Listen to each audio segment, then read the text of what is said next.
पुष्पाणि देव सवितर्दुरितानि परासु यद्भद्रं तन्नयासु। ओम भद्रं कर्णेभिः शृणुयाम देवा भद्रं पश्येमाक्षिभिर्यजत्राः स्थिरैरङ्गैस्तुष्टुवांशुस्तनूभिर्व्यसेम देवहितं यदायुः। वेद प्रेमियों सुधी श्रोताओं, संप्रति हम सब ऋग्वेद के तीसरे मंडल के 36वें सूक्त की व्याख्या में प्रवेश करने जा रहे हैं। इस सूक्त में 11 मंत्र ग्रथित हैं।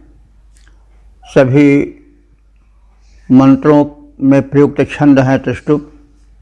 विश्वामित्र गाथिन मंत्र दृष्टा ऋषि हैं और देवता हैं इंद्र।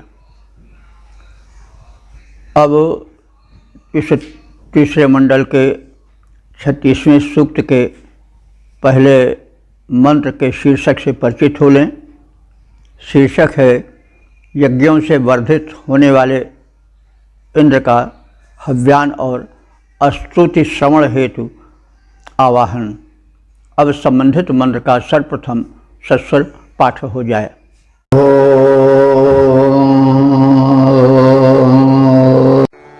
इमा भोष प्रभृतिं सातजे धाश्वच्छश्वदोतिभिर्यादमानः सुते सुते वृधे वर्धनेभिर्यः कर्मभिर्महद्भिः सुश्रुतो भूत्।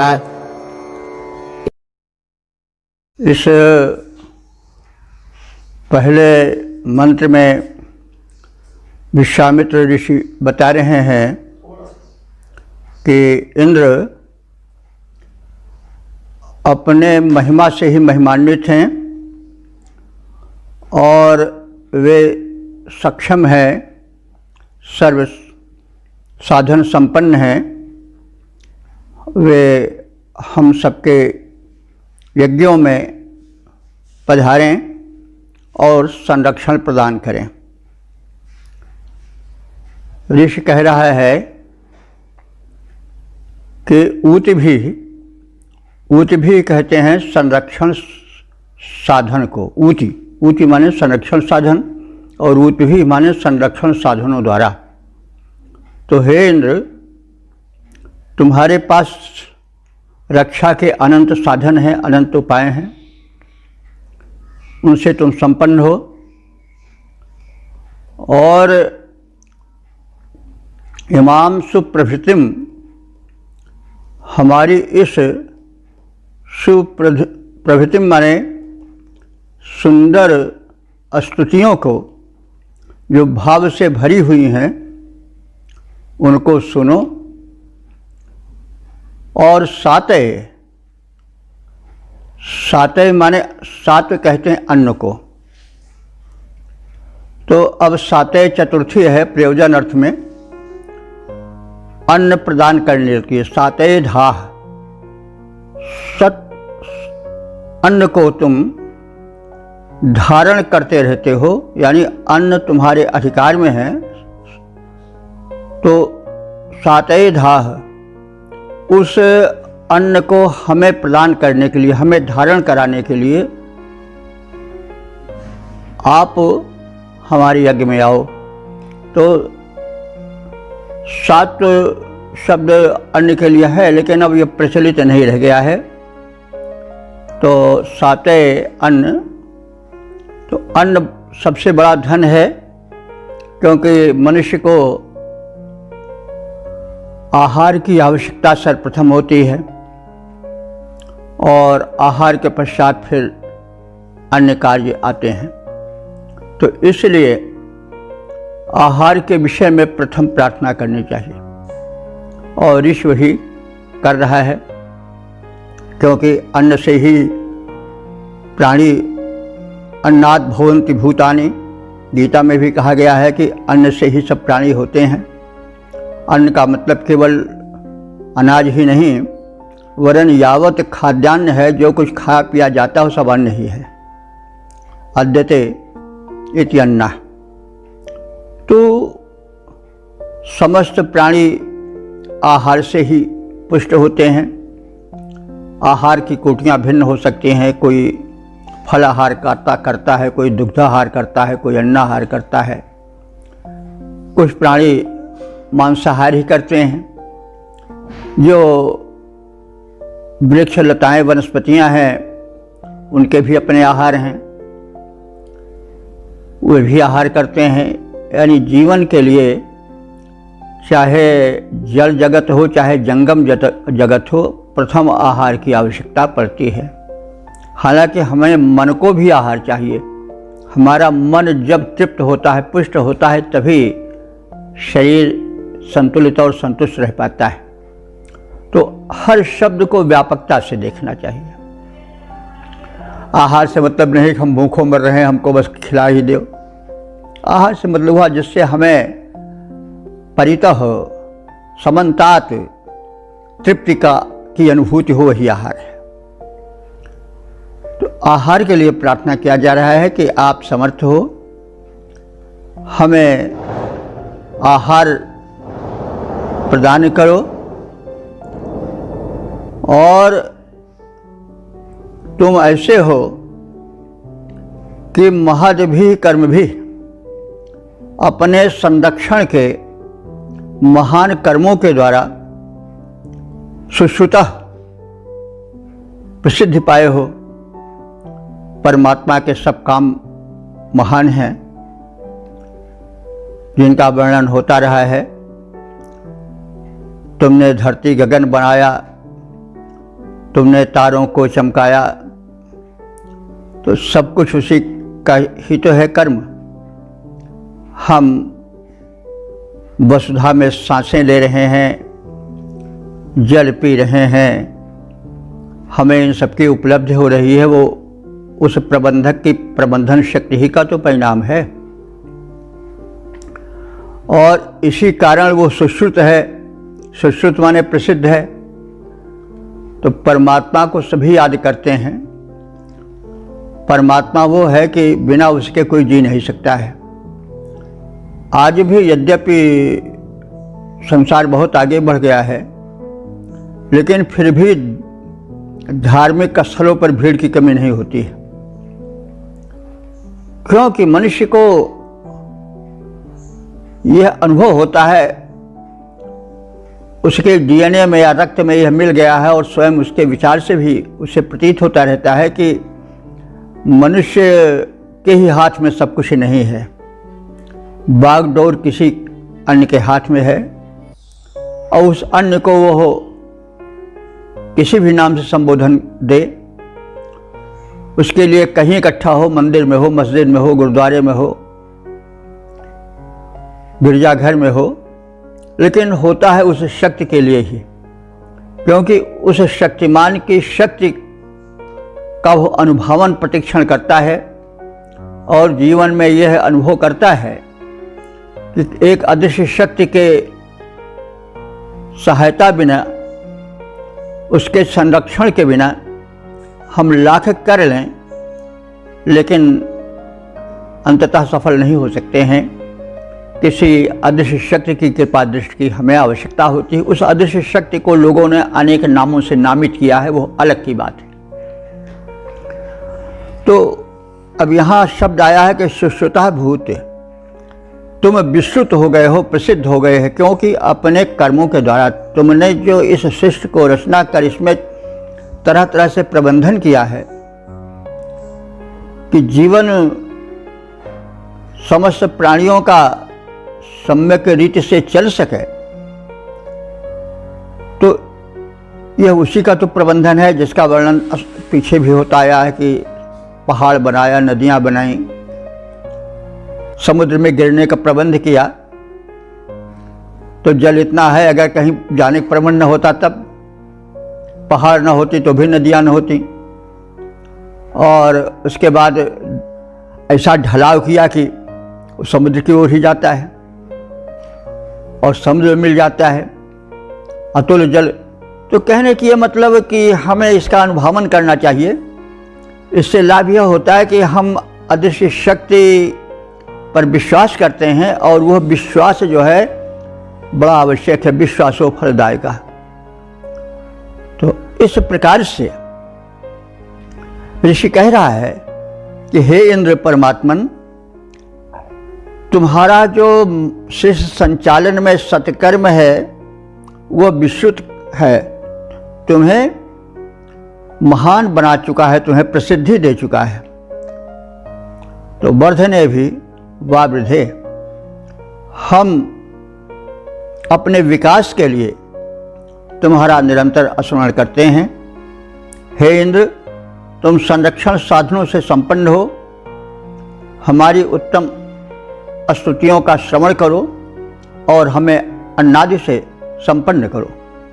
तुम अपने महान कर्मों से प्रसिद्ध हो, तुम प्रत्येक यज्ञ में सोम और पौष्टिक हव्यानों को ग्रहण करने आते हो, आओ और उसके द्वारा विकसित होते रहो। तो अब यह विकसित होते रहो का मतलब हुआ कि क्या परमात्मा अगर कोई हव्य ना दे तो वह विकसित नहीं होगा? इसका मतलब यह है कि तुम्हारी प्रसिद्धि यज्ञों में आते हो तो होती है, लोग गुणगान गाते हैं, तभी तो ईश्वर का नाम चारों ओर फैलता है। तो वो तो विकसित है, उसमें कुछ विकास की आवश्यकता नहीं है, उसी से सब विकास पाते हैं, उसको कोई विकास क्या देगा। लेकिन विकास का तात्पर्य हुआ कि जब किसी यज्ञ में, मंदिर में, मस्जिद में, जहाँ कहीं भी उसे बुलाया जाता है तो उस बुलाने से जो शब्दायित होता है, जो शब्द निकलते हैं वो उसकी स्तुति के निकलते हैं और उससे उसका यशोवर्धन होता है और उसको सब लोग जानते हैं, याद करते हैं। तो फिर जाने बिन न होई प्रतीति और बिन प्रतीति होई नहीं प्रीति। जब तक भाई जानेंगे नहीं हम, तब तक कैसे उसके प्रत्याकर्षण होगा। तो यहाँ तुम विकसित होते हो, इसका मतलब हुआ नहीं कि अगर वो यज्ञ में ना आवे तो बढ़बे नहीं करेगा इंद्र। अरे वो तो बढ़ा चढ़ा हुआ है, उसमें कोई कमी थोड़े है। इसलिए इसका मतलब हुआ कि इंद्र का यशोवर्धन होता है। यशोवर्धन होने का मतलब हुआ उसके नाम का प्रचार होता है, उसकी सत्ता को अधिक से अधिक बताया जाता है धर्मस्थलों पर, और इससे लोगों में एक आस्तिकता की भावना जगती है। तो ये है इसका मूल का कथन। यह काव्य है, काव्य में बात थोड़ी जरा बांकपन से कही जाती है, कुछ टेढ़ी बनाकर कही जाती है। तो इसलिए उसके मूल में हमको प्रवेश करके अर्थ से परिचित होना चाहिए।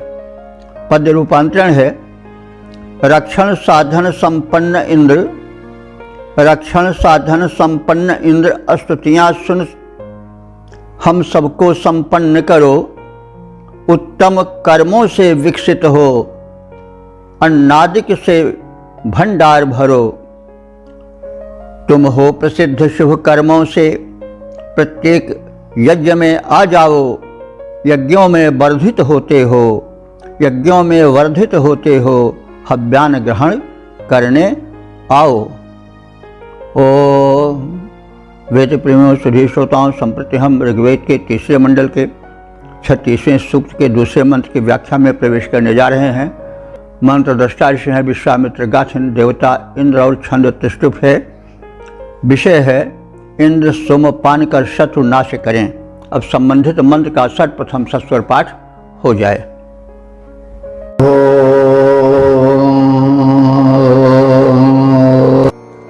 इंद्राज सोमाः प्रतिभो विदानारुभुर्ये भरवृषपर्वाविहाजाः प्रजम्यमानान् प्रतिशोग्रभाजेन्द्रपिबवृषधोतस्य वृष्णाः। इस दूसरे मंत्र में ऋषि विश्वामित्र कह रहे हैं कि इंद्र यज्ञ में आए और स्वर्ग से लाए गए इस सोमरस का पान करें, उससे ऊर्जस्वल होकर के जो असुर नियंत्रण के बाहर हो गए हैं उन्हें नियंत्रित करें। तो ऋषि विश्वामित्र कह रहे हैं कि इंद्राय, इस इंद्रदेव के लिए वयम, हम सब उनके आराधक, दिवः, दिवः माने द्विलोक से, सोमाह प्रविदानाः, सोम को प्राप्त किए हैं, तो अब इसका क्या तात्पर्य हुआ? क्या मनुष्य स्वर्ग जाता था और वहाँ से सोम लाता था? नहीं। देखिए, सोम एक लता है जो कि 12,000 फीट ऊपर अपने प्रमुख यानी पूर्ण रूप से विकसित और ऊर्जा से भरी हुई लता हिमालय पर मिलती है। भाष्यकारों और विद्वानों का कथन है कि वह प्रदेश जो है वो तिब्बत वाला है, और तिब्बत को हमारे यहाँ त्रिविष्टप कहा गया है और उसे स्वर्ग भी माना गया है।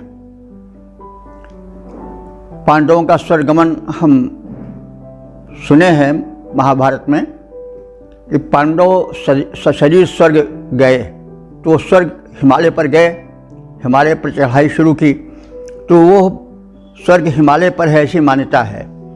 तो वो जो है वो त्रिविष्टप है। उसी त्रिविष्टप को आज हम तिब्बत कहते हैं। ये हमारा दुर्भाग्य है कि हम तिब्बत खो चुके हैं कुछ नेताओं की अदूरदर्शिता से। लेकिन तिब्बत जो है वही स्वर्गभूमि मानी गई है।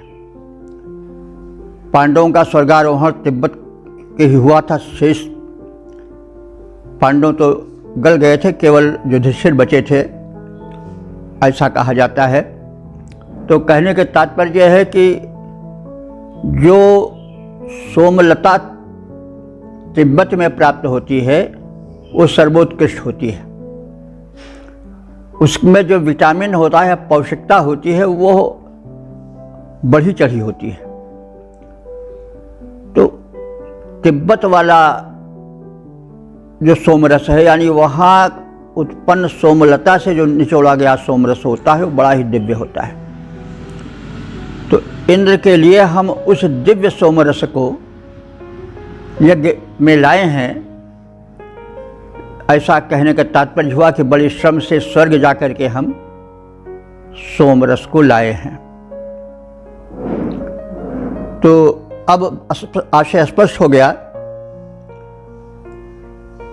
हम उस अपने आराध्य देव इंद्र के लिए, देवा माने द्विलोक से, अथवा बड़े स्पष्ट रूप में समझें तो आज के तिब्बत से, जहाँ की सोमलता अपने बड़े ही उत्कृष्ट रूप में उत्पन्न होती है, वहाँ से हम सोमलता प्राप्त कर, हे इंद्र, तुम्हें उसके रस को प्रस्तुत करने के लिए, सोमरस को चढ़ाने के लिए, प्रदान करने के लिए प्रबंधन किए हैं। और उस सोमरस को पान कर वृषपर्वा, हे वृषपर्वा, अब यहाँ वृषपर्वा जो है इंद्र का विशेषण है। वृषपर्वा का अर्थ हुआ कि जिसकी संधियाँ, जिसके शरीर के जोड़, वृष माने बड़े बलवान हों, बड़े पुष्ट हों। वैसे वृषपर्वा एक राक्षस का या एक असुर का भी नाम था। अब उसका नाम पड़ा होगा, नाम किसी गुण के आधार पर होता है, उसकी जो संधियाँ रही होंगी, जोड़ रहे होंगे, बड़े पुष्ट रहे होंगे। तो शर्मिष्ठा वृषपर्वा की ही पुत्री थी, जिसका विवाह महाराज ययाति से हुआ था, और जिससे फिर ये क्षत्रियों का कुल चला। तो इस प्रकार से यहाँ हम वृषपर्वा का अर्थ उसके शाब्दिक अर्थ से जोड़ें, किसी नाम विशेष से जोड़कर न देखें। तो हे इंद्र, तुम वृषपर्वा हो। वृष माने होता है बलवान, पुष्ट, और पर्व माने होता है जोड़ या गांठ। तो तुम्हारा शरीर जो है वो पुष्ट पर्वों से, यानी संधियों से, जोड़ों से परिपूर्ण है। यानी तुम बड़े ही पुष्ट आकार प्रकार वाले हो, शरीर वाले हो। रिभु, तुम तेजस्वी हो, और यह सोमरस तुमको अधिक तेजस्वी बना देगा, यानी उस तुम्हारे तेज में वर्धन करेगा, विकास करेगा। तो हे इंद्र, वृषधूतस्य, अब यहाँ पर वृष शब्द आया है, वहाँ वृषपर्वा था इंद्र के लिए, यहाँ वृषधूत आया है बलवान असुरों के लिए या राक्षसों के लिए, क्योंकि वृष माने होता है बलवान और धूत माने हिला देना, कपा देना। तो वे शत्रु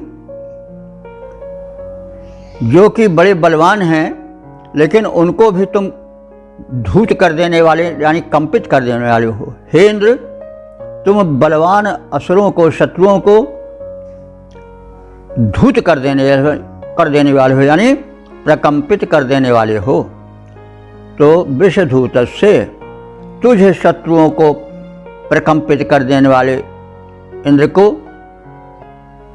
यह सोम जो कि विषण बलदायक है। देखिए विषण शब्द, वृष शब्द बार बार आ रहा है।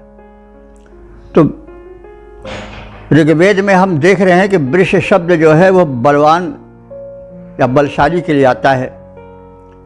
यद्यपि यह शब्द बाद में वृष शब्द बैल के लिए रूढ़ हो गया, क्योंकि बैल बलवान होता है, कृषिकर्म शकट आदि का वही पूर्ण करने वाला होता है, खींचने वाला होता है, संपादित करने वाला, चलाने वाला होता है।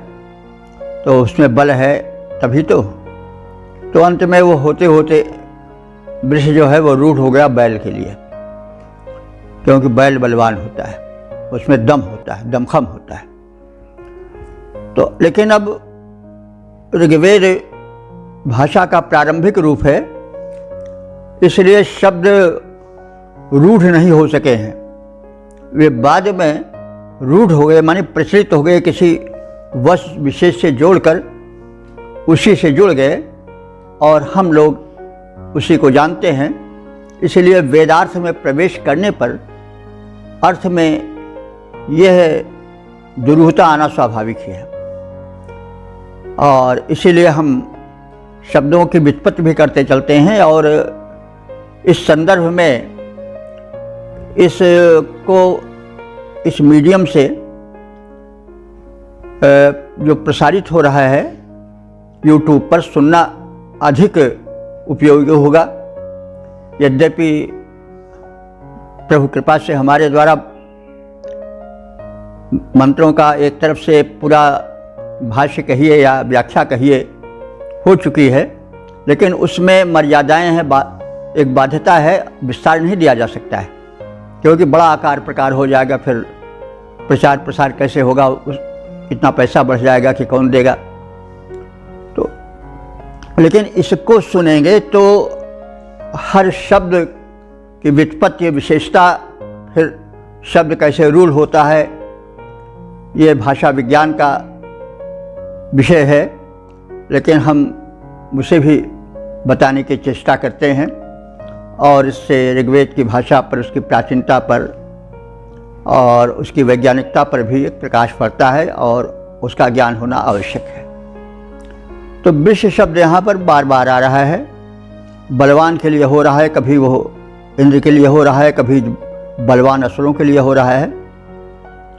तो वृष धूत से तुम बलवान शत्रुओं को धूत माने प्रकंपित कर देने वाले हो,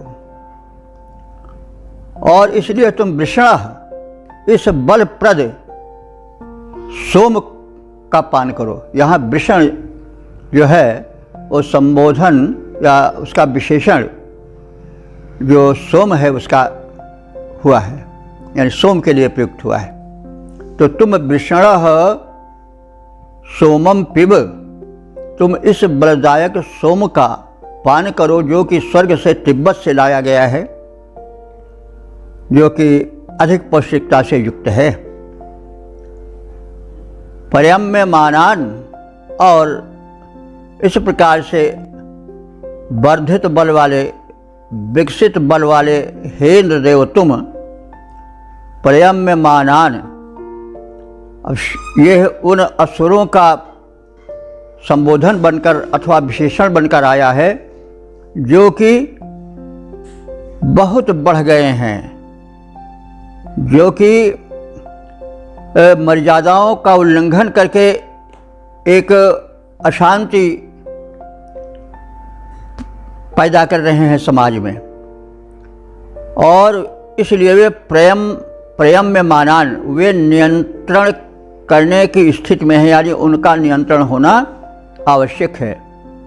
तो हे इंद्र, इस प्रकार से इस बलशाली सोम का पान करके तुम बढ़ी हुई शक्ति वाले, नियंत्रण के बाहर होने वाले, मर्यादा को खोने वाले उन असुरों को जो कि नियंत्रित करने की स्थिति में है, यानी जिनका नियंत्रण होना, नियमन होना आवश्यक है। तो प्रयम्य मानान, जिनका के नियंत्रण होना आवश्यक है, उन असुर शत्रुओं को तुम प्रति सुग्रीभाय भली भांति से पकड़ो, ग्रहण करो, नियंत्रित करो, नियमित करो, उन्हें दंडित करो, आदि आदि। तो ऋषि विश्वामित्र कहते हैं कि हम सब आराधक इंद्र के लिए दिलोक से, यानी तिब्बत के प्रदेश से दुर्लभ सोम लता को लाकर उसे निचोड़कर सोमरस का शोधन कर इंद्र को प्रस्तुत करते हैं, जिसे पीकर इंद्र में उनका बल विशेष विकसित होकर के जागृत हो जाता है। उनमें सुदृढ़ दीप्ति और महत्ता, बलवत्ता भर जाती है। हे इंद्र, तुम इस जागृत बल से उन बलवान शत्रुओं को जो कि कंपा देने वाले हैं, उनको तुम कंपा दो। इस बलदायक सोम का पान करो और उन अनियंत्रित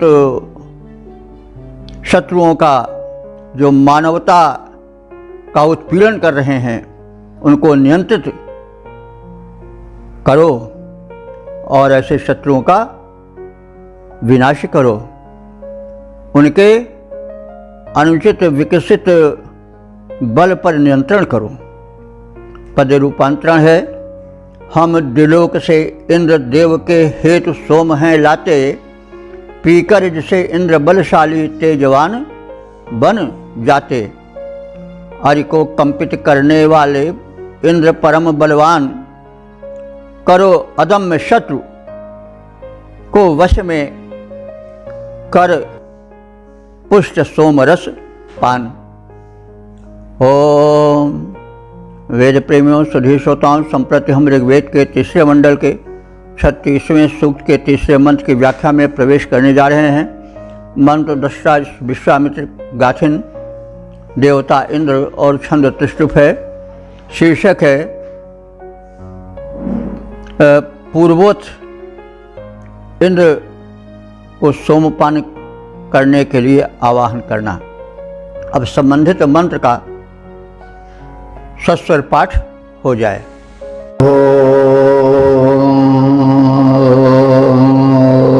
पिबावर्धस्वतवघा सुता स इन्द्र सोमासः प्रथमा उते मे यथा पिबः पूर्व्याम् इन्द्र सोमाम् एवापाहि पञ्जो अद्यानवेजान।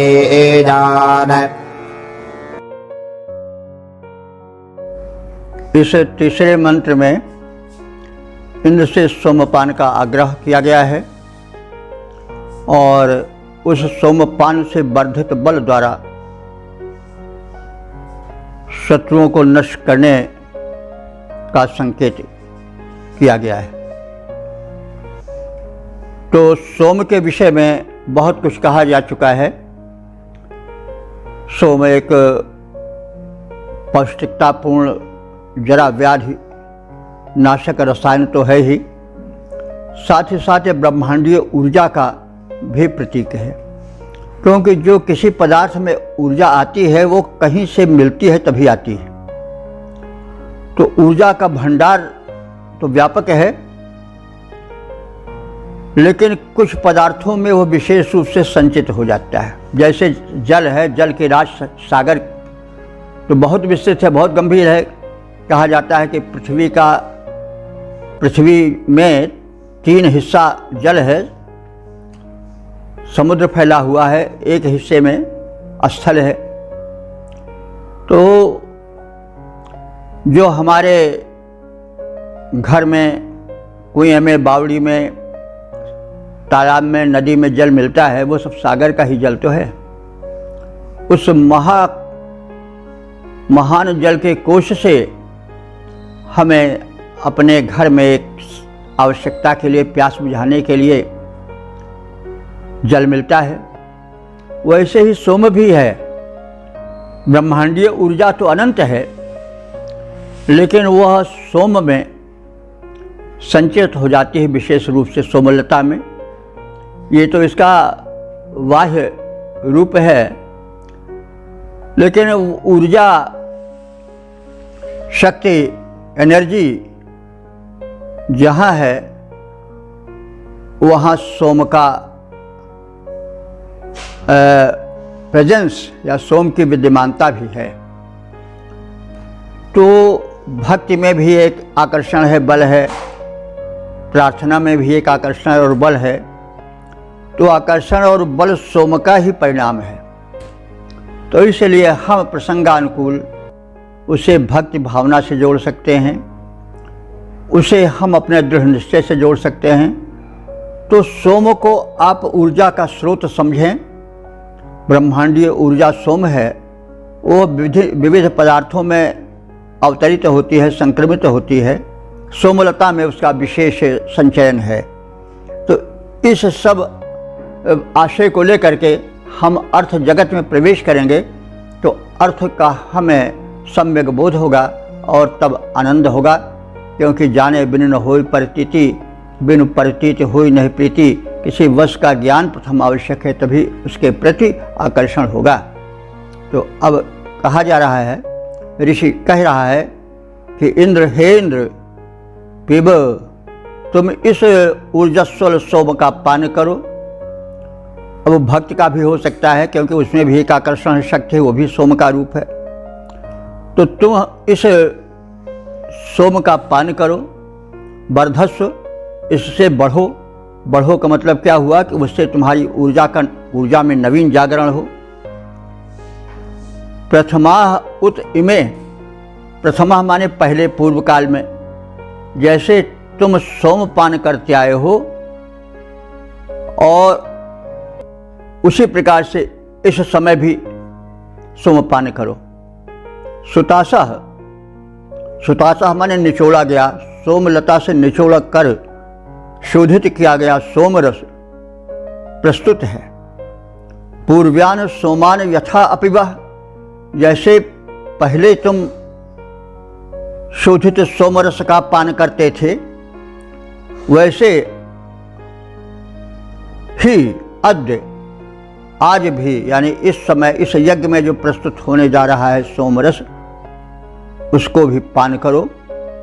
पन्या नवीयान पाही, प्रशंसनीय, पन्या माने प्रशंसनीय, नवीन माने नवीन, जो इस समय नए रूप में प्रस्तुत किया जाने वाला सोमरस है, जो प्रशंसनीय है, उसको भी पाही माने पान करो। जैसे पाही शब्द बताया गया नहीं, पा धातु से है, तो पा धातु पाने और रक्षणे दोनों में होती है। तो इधर लौकिक संस्कृत में पाही रक्षा के लिए पा धातु रक्षणे ज़्यादा प्रयुक्त होती है, लेकिन हम देख रहे हैं कि ऋग्वेद में पा धातु जो है वो पीने के अर्थ में, पाने इस अर्थ में विशेष रूप से प्रयुक्त होती है। तो पाही यहाँ माने रक्षा नहीं, बल्कि पाही माने पान करो, पियो। तुम इस प्रशंसनीय पन्या नवीयान, पन्या माने प्रशंसनीय, नवीन माने नए, सोमरस को पाही माने पान करो, पियो। तो हे इंद्र, तुम सोम पान करो और आगे बढ़ो। तुम्हारे निमित्त प्राचीन और नवीन सोमरस निचोड़ कर रखे गए हैं। हे अस्तुतेंद्र, जैसे पूर्व काल में तुमने सोमपान किया था, वैसे ही इस समय इस प्रशंसनीय नवीन सोमरस का पान करो और प्रसन्न हो जाओ। पद रूपांतरण है, नए पुराने सोम सुरक्षित तेरे हेतु सुजान। हे इंद्र, नए पुराने सोम सुरक्षित तेरे हेतु सुजान, पियो और उत्साहित होकर आगे बढ़ो महान। किए सोम का पान पूर्व अस्तुत्य इंद्र तुम जैसे, यह अस्तुत नवीन सोम भी आज पियो तुम वैसे। ओम वेद प्रेमियों, सुधीर श्रोताओं, संप्रति हम सब ऋग्वेद के तीसरे मंडल के 36वें सूक्त के चौथे मंत्र की व्याख्या में प्रवेश करने जा रहे हैं। मंत्र दृष्टा इस विश्वामित्र गाथन देवता इंद्र और छंद त्रिष्टुप है। शीर्षक है सोम से तेजोबल बढ़े, ऐसा इंद्र से निवेदन। अब संबंधित मंत्र का सर्वप्रथम सस्वर पाठ हो जाए।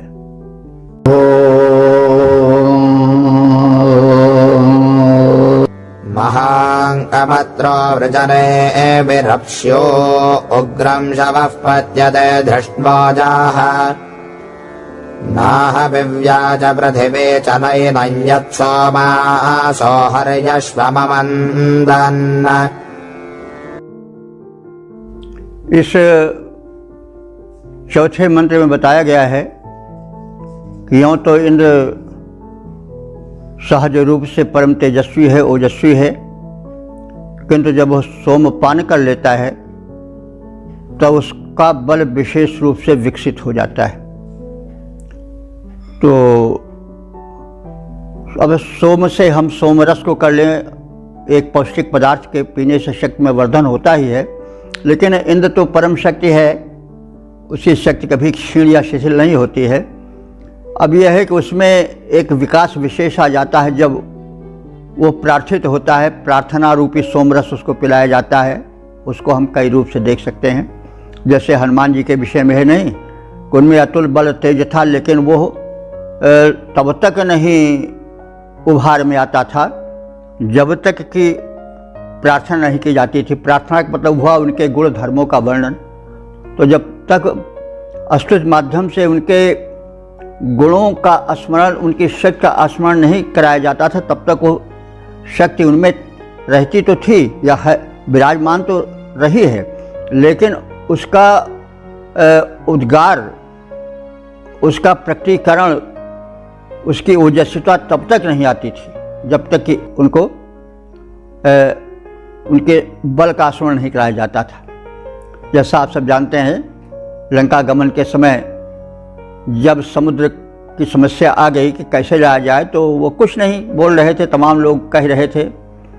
अंत में जब उन्हें कहा, हनुमान जी को उनके बल का स्मरण कराया गया, तब उनका अपार तेज और बल जागृत हुआ और उन्होंने कहा, लीलों लाखों जल ने दिखा रहा, ये समुद्र क्या है, मैं तो ऐसे अनेकों समुद्र पार कर सकता हूँ, और सहित सहाय रावण ही मारो, मैं सहायकों सहित रावण को क्षण भर में मार सकता हूँ। तो उन्हें अपनी अपार ऊर्जा का स्मरण हुआ। तो वही बातें देव शक्तियों के ऊपर है, सब में है। जब उसको उसके बल का, वैशिष्ट का स्मरण कराया जाता है, तब फिर उत्साह जागरण होता है। संदेश है कि आप किसी को निराश न करो, उसको धिक्कारो नहीं, उसकी ऊर्जा को जगाओ। तुम तो विशिष्ट बलवान हो, तुम क्यों काचुप साधे रहा बलवाना, यह प्रत्येक के लिए सत्य है। यह बड़ा भारी अपराध है कि हम किसी को निराश करें। जिसको गिराना हो उसको धिक्कारना शुरू कर दो, और जिसको बढ़ाना हो उसको उसका उत्साह जगाओ। महाभारत के युद्ध में जानते हैं नहीं कि शल्य क्या करता था। जब कर्ण का अर्जुन से युद्ध में सामना होता था, तो उस समय शल्य कर्ण के बल को धिक्कारता था और कहता था, अभी तुम अर्जुन द्वारा मारे जाओगे, क्या तुम बिना मतलब को धनुष खींच रहे हो, बस तुम्हारा मृत्यु, तुम्हारा काल निकट है, अर्जुन के सामना क्या करोगे। लेकिन पहले ही आप सब जानते होंगे वृत्तांत की, शल्य तो आया था पांडवों की तरफ से लड़ने, लेकिन दुर्योधन के आदर सत्कार से उन्हीं के पक्ष का योद्धा बन गया, और शल्य रथ चालन क्रिया में बड़ा कुशल था। तो कर्ण ने कहा कि हमें शल्य ऐसा सारथी मिल जाए तो हमारा बल बढ़ जाएगा। तैयार हो गया सारथित्व के लिए। सारथी वही है जो आजकल पायलट होते हैं, वैसे उसमें होता था सारथी। तो लेकिन उसने कहा, भाई हमारे वाणी पर रोक नहीं होना चाहिए, हम जो चाहें जो कहें उस पर लगाम न लगे तो हम स्वीकार करेंगे। अब उसे नहीं मालूम था कर्ण का कि ऐसा करेंगे, लेकिन अब वो उनको धिक्कारे, अरे तुम क्या लड़ रहे हो, अर्जुन का सामना क्या कर पाओगे, तुम बेकार हो। तो अब उससे उसका मनोबल क्षीण होता था। तो कहने का ये तात्पर्य है कि अस्तित्व में बड़ा बल होता है। तो इंद्र या कोई शक्ति, तो उसकी शक्ति कहीं गई थोड़ा रहती है, लेकिन जब हम उसका स्मरण दिलाते हैं तो उसमें विशेष ऊर्जा का जागरण होता है। इसलिए अस्तित्व का बड़ा महत्व है। अस्तित्व का मतलब चापलूसी नहीं है। अस्तित्व का मतलब किसी के बल और विक्रम का स्मरण कराना है, जो परम आवश्यक है। सुप्त बल तभी जागृत होता है। तो अब ये हम इसलिए कह देते हैं कि एक अर्थ के समझने में इस भाव को ध्यान में रखना चाहिए। प्रार्थना हम करें तो उसमें श्रद्धा हो, उसमें एक बल हो, एक ओज हो, तभी प्रार्थना सफल होती है। और जीवन के व्यवहार में भी हम किसी को जिसका हम हित चाहते हैं उसको हम निराश न करें। उत्साहवर्धक शब्द कह रहे, तुम कर क्या नहीं सकते हो, करो, आगे बढ़ो। तो ये एक मतलब शिक्षा है, व्यवहारिक ऋषि संदेश दे रहा है। प्रत्येक मंत्र में कोई न कोई संदेश छिपा रहता है, गूढ़ रहता है। तो समझने में और व्याख्या के दौरान उसका भी संकेत कर देना आवश्यक होता है। तो महान ब्रिज ने, अब कहा जा रहा है ऋषि द्वारा, इंद्र के बल का स्मरण कराया जा रहा है अस्त्र के माध्यम से। हे इंद्र, तुम महान हो। और ब्रिजने माने युद्ध क्षेत्र में अमित्र, जो शत्रु हैं, उनको तुम अपनी उग्रता से, उग्र, प्रचंड, और शवः माने बल। देखिए, शव शब्द जो है वो ऋग्वेद में बल के लिए आया है। यद्यपि लौकिक संस्कृत में शव मुर्दा को कहा जाता है, तो बड़ा मुर्दा है, यानी शक्तिहीनता के लिए प्रयुक्त होता है शव शब्द। जो चल न सके, फिर न सके, उठ न सके, बैठ न सके, बिल्कुल वो शव है, मुर्दा है। लेकिन इसमें ऋग्वेद में शव शब्द हमें जहाँ मिला है वहाँ तेजस्वी के लिए, बलशाली के लिए मिला है। तो हे इंद्र, तुम्हारा शव जो है, तुम्हारा बल जो है वो उग्र है, प्रचंड है। धृष्णु हो जा, तुम्हारा ओज जो है वो धृष्णु है। धृष्णु माने धर्षणशील, शत्रुओं को रगड़ देने वाला है। धृष्णु है, धर्षण कर देने वाला है, घर्षण कर देने वाला है, रगड़ देने वाला है। तुम्हारा ओज जो है शत्रुओं को पीस डालने वाला है। और पत्यते, वो सर्वश्रेष्ठ है और सर्वत्र फैला हुआ है। और फिर यह तुम्हारा बल है जो कि स्वाभाविक रूप से परम ओजस्वी है, विस्तृत है, शक्ति संपन्न है, तेजस्वी है, शत्रुओं को रगड़ देने वाला है। लेकिन इतना होते हुए भी, यत माने जब तुम सोमासः, सोम रस का पान कर लेते हो, तब तुम्हारा बल विशेष रूप से विकसित हो जाता है। और यह सोम हर्यश्वम अमंदन, हम जो यह सोम रस तैयार किए हैं, ये हर्यश्वम जो है इंद्र का विशेषण है। कैसे? हरि इंद्र के घोड़े को कहते हैं।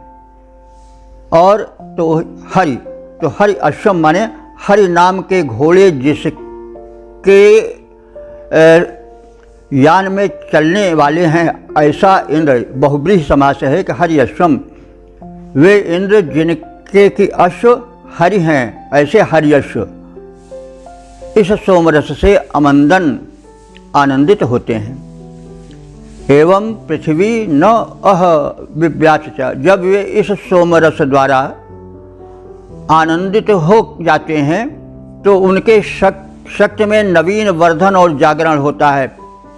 और फिर उस आनंदप्रद सोम के द्वारा उनका प्रज्वलित और जागृत रूप ऐसा हो जाता है कि पृथ्वी न अह विव्याच, उस बल को पृथ्वी धारण नहीं कर सकती है। यानी सोमपान, स्वाभाविक रूप से जो इंद्र बलशाली हैं वे जब सोम रस का पान कर लेते हैं तो उस बल को पृथ्वी सह नहीं सकती है, यानी अतुल बल का संचार उनमें हो जाता है। तो महान युद्धों में शत्रुओं को हराने वाले इंद्र अतिशय तेजस्वी और बलवान हैं। ये इनका स्वाभाविक या नैसर्गिक स्वरूप है। इनका उग्र तेज सर्वत्र विस्तृत हो जाता है। तो यद्यपि वे शत्रुओं को रगड़ देने वाले हैं, नष्ट कर देने वाले हैं, उनके बल का कोई सामना नहीं करने वाला है, फिर भी जब वे सोम रस का पान कर लेते हैं, उससे सुतृप्त हो जाते हैं, तब उनका बल इतना बढ़ जाता है कि उसे पृथ्वी और द्युलोक, धरा और गगन कोई संभाल सकने में समर्थ नहीं हो सकता है। यानी बेशुमार बल की वृद्धि सोमरस पान से उनमें हो जाती है। पद रूपांतरण है, रण में अरिको करता परास्त है इंद्र तुम्हारा परम, रण में अरिको करता परास्त है इंद्र परम बलवान, फैल रहा सर्वत्र ही उनका उग्र यह तेज महान। जब सुतृप्त हो इंद्र वह करें सोम सुरस का पान, उनका बल वर्धित न रोक पाते धरा और आसमान। तो इंद्र के वर्धित बल का वर्णन है, जो कि सहज बल संपन्न इंद्र के बल में अतिरिक्त वृद्धि कर देते हैं और अपार ऊर्जा का जागरण करते हैं। तो सोमपान तो हम उसे जो स्वाभाविक रूप से पौष्टिक पेय है उसका अर्थ ले ही, साथ ही साथ हम स्तुति से बल विक्रम को याद करने के माध्यम से जो बल वृद्धि को प्राप्त होता है इंद्र के या देवों के, उसको भी जोड़ करके देखा करें। जहाँ प्रसंग हो तो अधिक अच्छा होगा, क्योंकि वेद में कोई शब्द किसी एक तथ्य को उजागर करने वाला नहीं होता, वही शब्द प्रसंगानुकूल भिन्न भिन्न अर्थों का देने वाला होता है। तो इस रूप में हमने इस मंत्र को जाना। अब आगे की ओर बढ़ें। ओम वेद प्रेमियों, सुधी श्रोताओं, संप्रति हम ऋग्वेद के तीसरे मंडल के 36वें सूक्त के 5वें मंत्र की व्याख्या में प्रवेश करने जा रहे हैं। मंत्र दृष्टा विश्वामित्र गाथेन है, देवता इंद्र और छंद त्रिष्टुप है। शीर्षक है सोमपान से वर्धित बल वाले इंद्र। अब संबंधित मंत्र का सर्वप्रथम सस्वर पाठ हो जाए।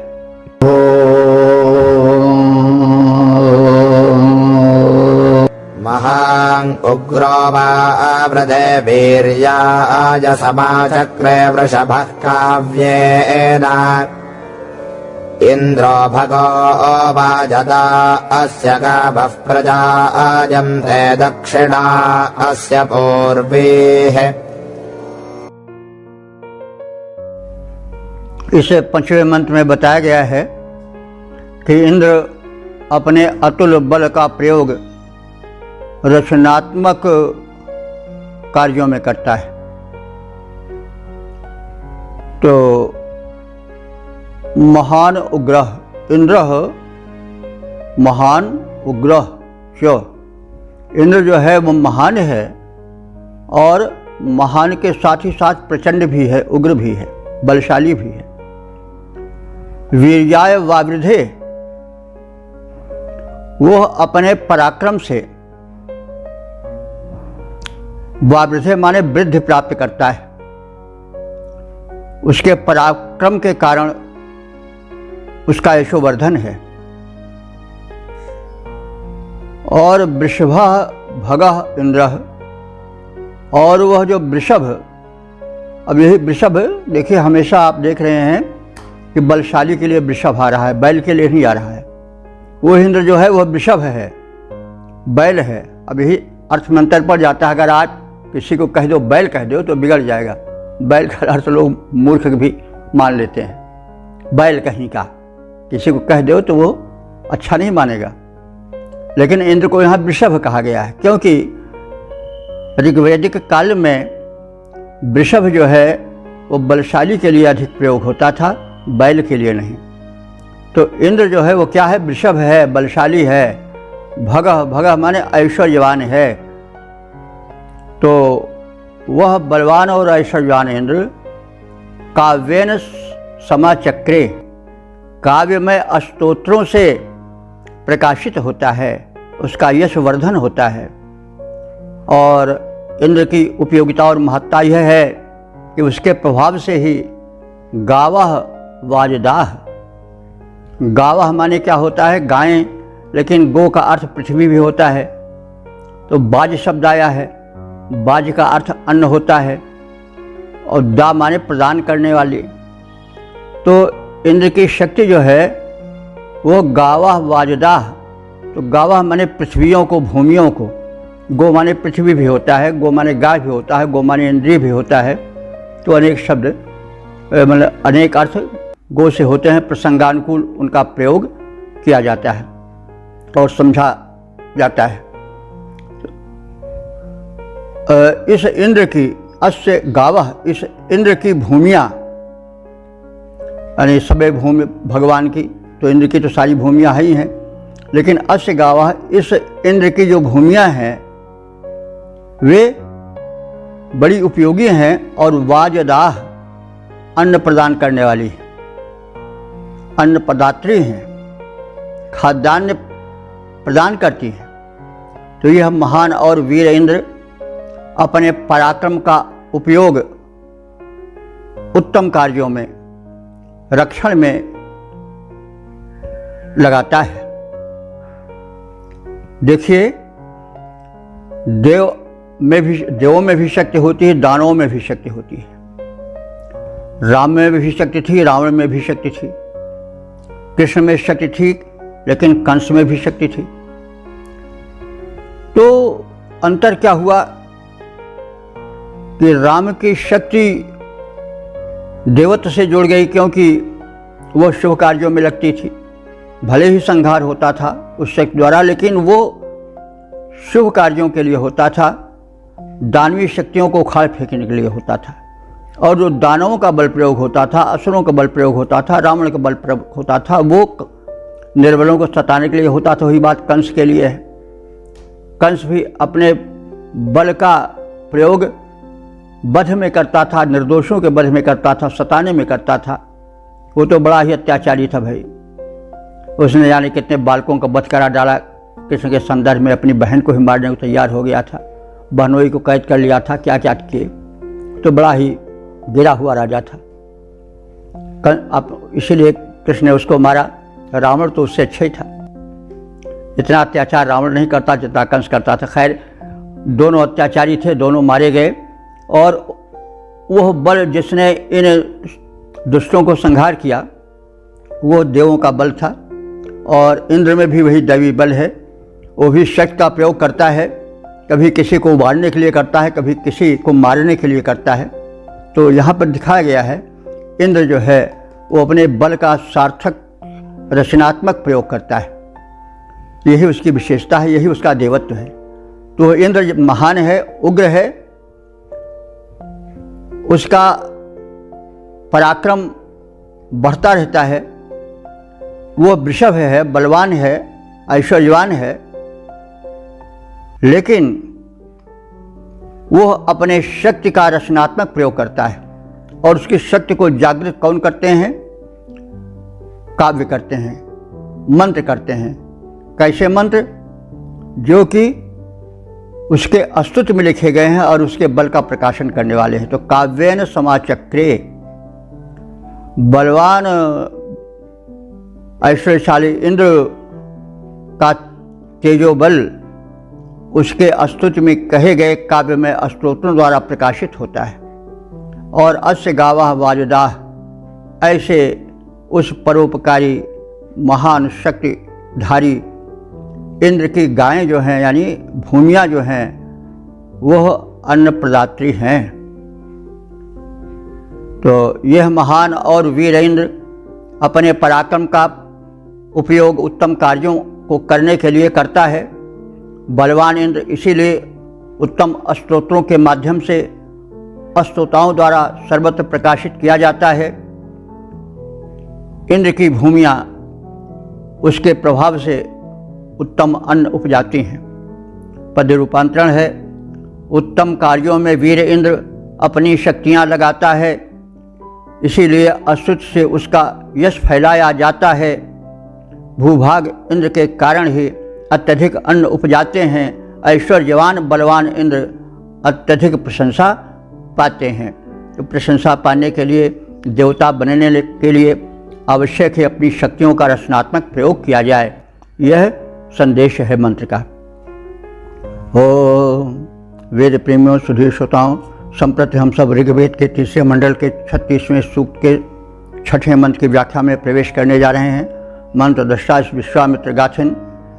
देवता इंद्र छंद त्रिष्टुप है। शीर्षक है सोमप्रिय इंद्र का बल सोमपान से वर्धित होता रहे। अब संबंधित मंत्र का सर्वप्रथम सस्वर पाठ हो जाए।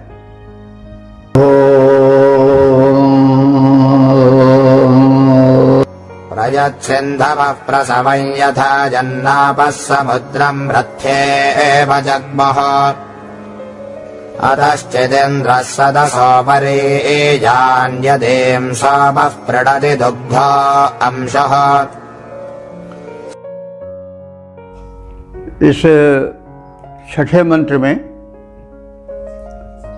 सोम रस का इंद्र से सहज लगाव है, यह तथ्य झलकाया गया है, प्रकाशित किया गया है। तो इंद्र तो अंशी है और उसी का अंश पूरी सृष्टि है, सारी ऊर्जा है।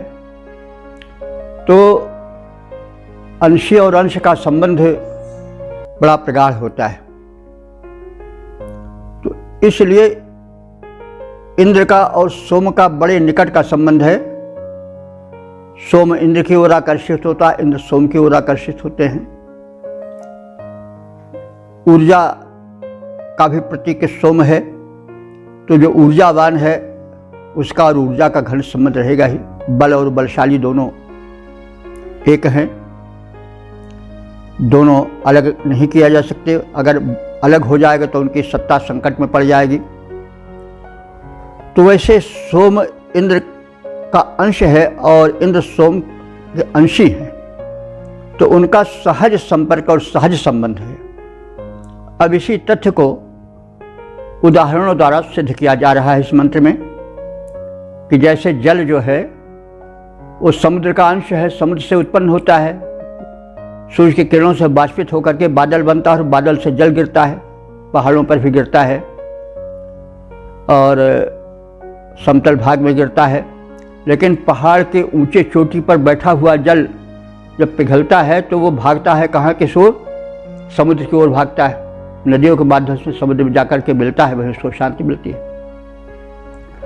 तो जो अंशी है उसकी ओर उसका अंश लपकता है। जैसे अग्नि जो है वो सूर्य का अंश है, तो जब अग्नि प्रज्वलित होती है तो उसकी लपट ऊपर उठती है, यानी वो सूर्य की ओर जैसे दौड़ कर मिल जाना चाहती हो। वो धरती के आकर्षण शक्ति को चुनौती देती है, क्योंकि उसका अंशी जो है सूर्य वो ऊपर है। इसीलिए मिसाइल्स वगैरह जब भेजी जाती हैं तो उसमें जो ऊर्जा रहती है वो अग्नि से होती है और वो ऊर्ध्वगामिनी होती है, सूर्य की ओर दौड़ती है। तो कहने का मतलब अंश का अंशी की ओर स्वाभाविक आकर्षण है। इस विज्ञान की झलक हमें इस मंत्र में मिलती है। तो उदाहरण द्वारा यही बात सिद्ध की जा रही है कि यथा सिंधवा, यथा माने जैसे, सिंधवा माने नदियाँ, सिंधु शब्द है नहीं, तो जो जल है वो नदी में सरकता चलता है। सिंधु माने संदनशील होता है, सरक कर चलने वाला। तो जहाँ जल सरक कर चलता है या प्रवाहित होता है या तरंगित होता है वो सिंधु है। तो आजकल तो प्रचलित रूप में सिंधु का अर्थ समुद्र माना जाता है अथवा सिंधु नदी भी मानी जाती है। लेकिन ऋग्वेद में सिंधु शब्द का अर्थ ज़्यादातर स्थानों पर नदियों के लिए आया है, सामान्य नदियों के लिए। तो यहाँ भी सिंधु शब्द जो है वो नदी का पर्याय आया है, क्योंकि सिंधति जलम यत्र स सिंधु, जहाँ जल सरक कर चलता हो वो सिंधु है। तो नदियों में जल सरकता हुआ भागता हुआ चलता है। तो यथा सिंधवा, जैसे नदियाँ प्रसवम आयन,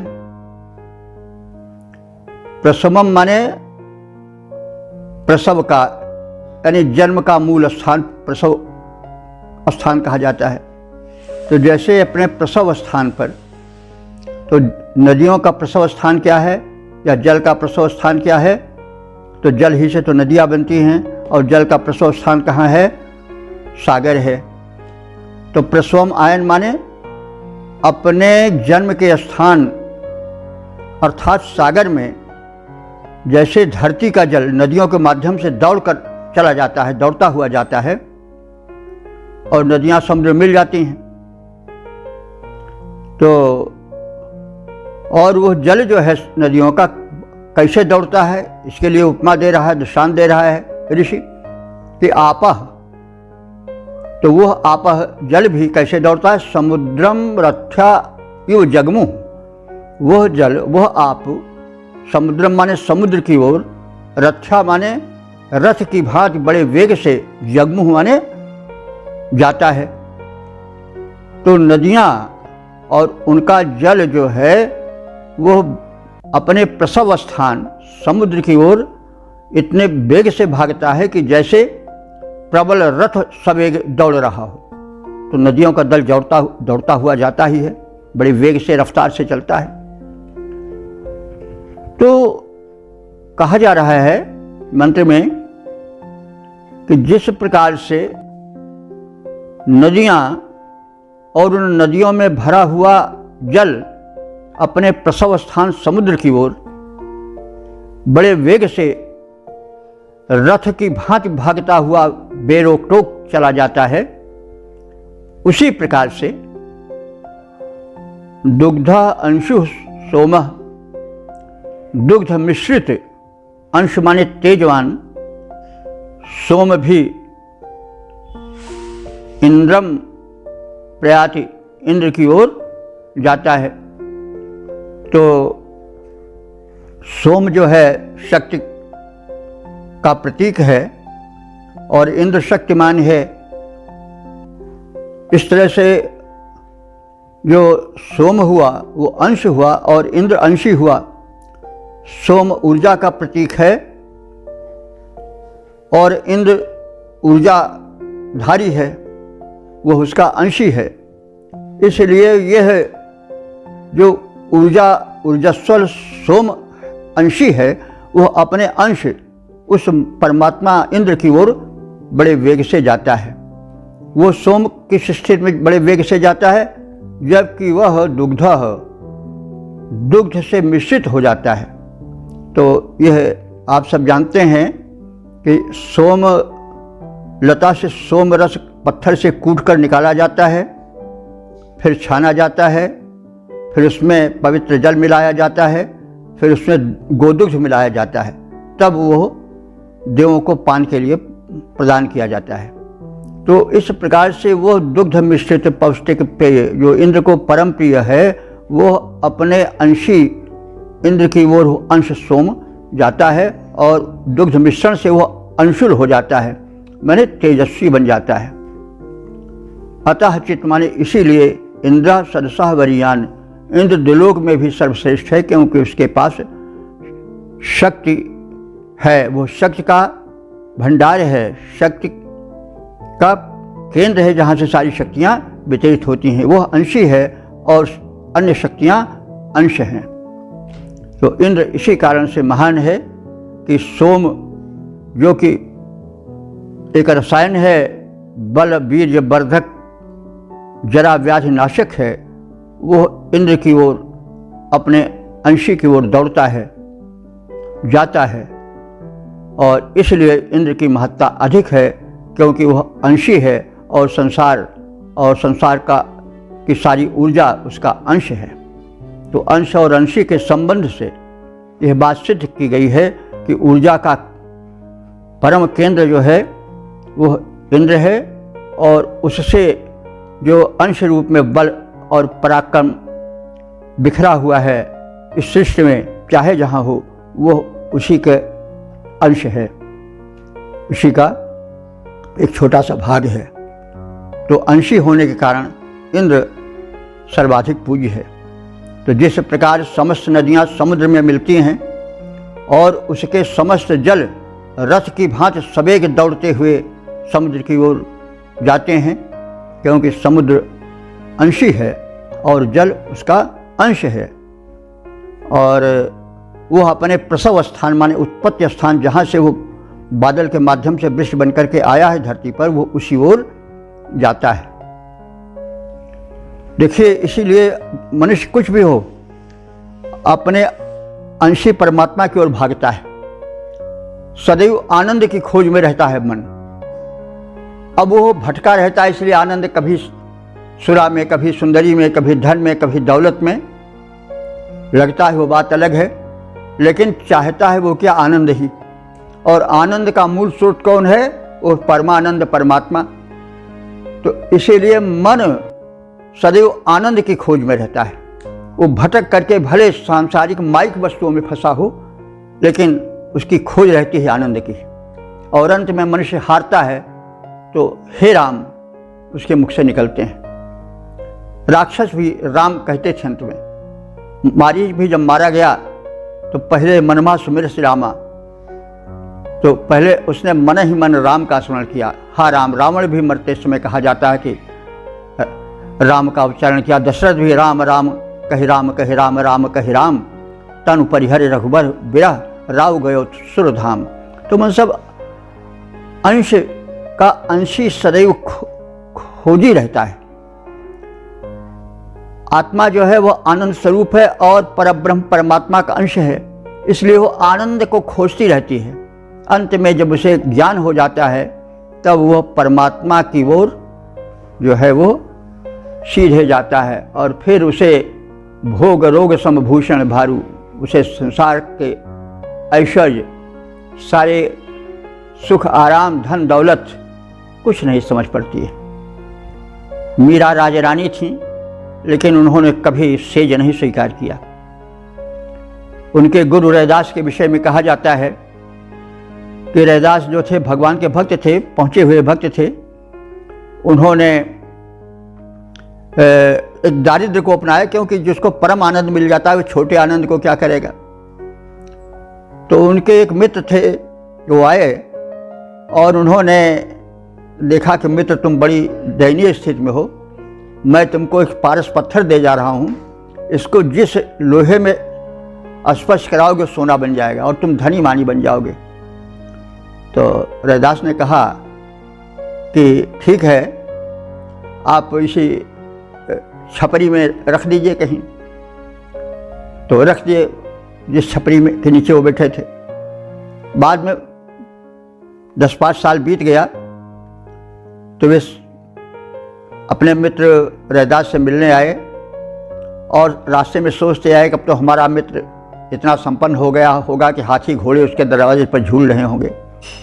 लेकिन जब आए तो फिर वही चमड़ा काट रहे थे, वो बैठे हुए उसी छपरी के नीचे।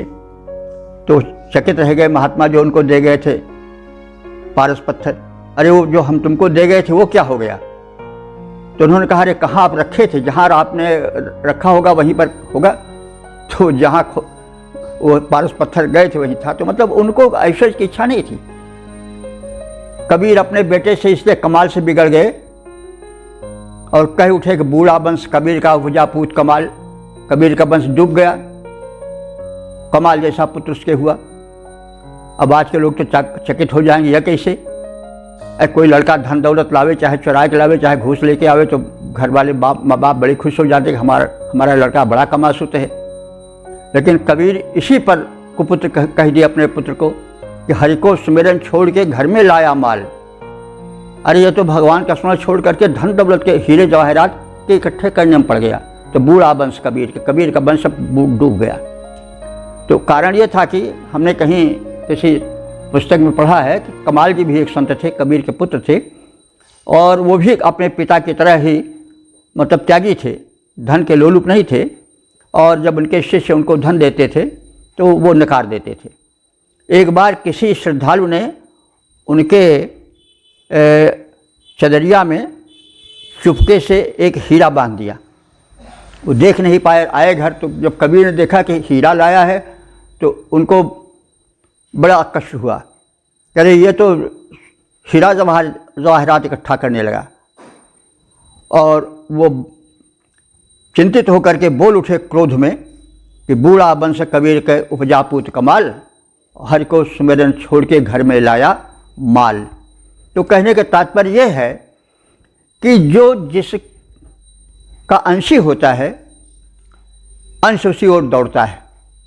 जीव आनंद स्वरूप परमात्मा का अंश है, इसलिए वह भी आनंद की खोज में ही रहता है। वो सदैव सुख पाने की इच्छा करता है। ये बात अलग है, वो भटका हुआ है। कभी वो सोने में देखता है, कभी चांदी में देखता है, कभी धन में देखता है, कभी दौलत में देखता है, कभी माल खजाने में देखता है, कभी बैंक बैलेंस में देखता है, कभी फैक्ट्रीज में देखता है, कहीं पद में देखता है, कहीं देखता है, लेकिन सुखी नहीं होता है वो। क्योंकि धनहीन कहे धनवान सुखी, धनवान कहे सुख राजा को भारी, और राजा कहें महाराजा सुखी, महाराजा कहें सुख इंद्र को भारी। इंद्र कहें है ब्रह्मा सुखी, और ब्रह्मा कहें है विष्णु सुखारी, और सब सोच विचार कहे तुलसी, रघुवीर बिना सब लोग दुखारी। तो भाई तुम भटक रहे हो, सुख के लिए सुख तुम्हें कैसे मिलेगा? क्योंकि तुम अपने उस अंशी की ओर तो जा ही नहीं रहे हो, परमात्मा की ओर तो जा ही नहीं रहे हो जिसने तुम्हें पैदा किया है। उस सुख तो तब मिलेगा जब उस अपने अंशी की ओर जाओगे। तो कहने के तात्पर्य है कि जो अंश है वह अंशी की ओर दौड़ता है। वही बात यहाँ बताई गई कि सोम इंद्र का अंश है, वह इंद्र से बड़ा प्रेम करता है, इंद्र उससे बड़ा प्रेम करते हैं। और इसके लिए जल आदि की भी उपमा दी गई है मंत्र में कि जल जो है वो भले पर्वत पर जमा हुआ हो, पिघल करके धरती पर आवे, लेकिन उस पर्वत की ऊंची चोटी को छोड़ करके नदियों के बहाने वो दौड़ा हुआ जाता है अपने अंशी समुद्र के पास। क्योंकि समुद्र से ही तो बादल बनता है, बाष्प से, और उस बादल से जल बनता है। तो उसका प्रसव स्थान, जन्म स्थान तो समुद्र ही है ना। तो यह बात इसमें कही गई। इसे दर्शन भी इसमें है कि सदैव अंश अंशी की ओर बढ़ता है, और अंश और अंशी में परस्पर बड़ा ही आकर्षण रहता है। तो यह तथ्य इसमें सिद्ध हुआ है। तो जिस प्रकार समस्त नदियाँ समुद्र से मिलती हैं और उसके समस्त जल रथ की भांति दौड़ते हुए समुद्र की ओर जाते हैं, उसी प्रकार दुग्ध मिश्रित सोम महान इंद्र देव की ओर लालसापूर्वक जाता है और उन्हें प्राप्त कर पूर्णता का अनुभव करता है, जिससे सुतृप्त होकर इंद्र भी श्रेष्ठ कर्म में प्रवृत्त हो जाते हैं।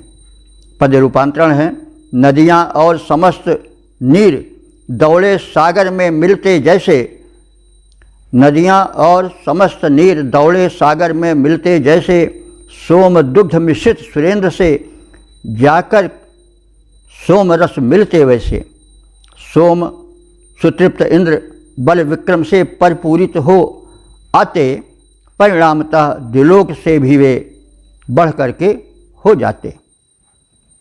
तो शक्ति और शक्तिमान का संबंध है, सोम और इंद्र में अंश और अंशी का संबंध है, यह हमने देखा। ओम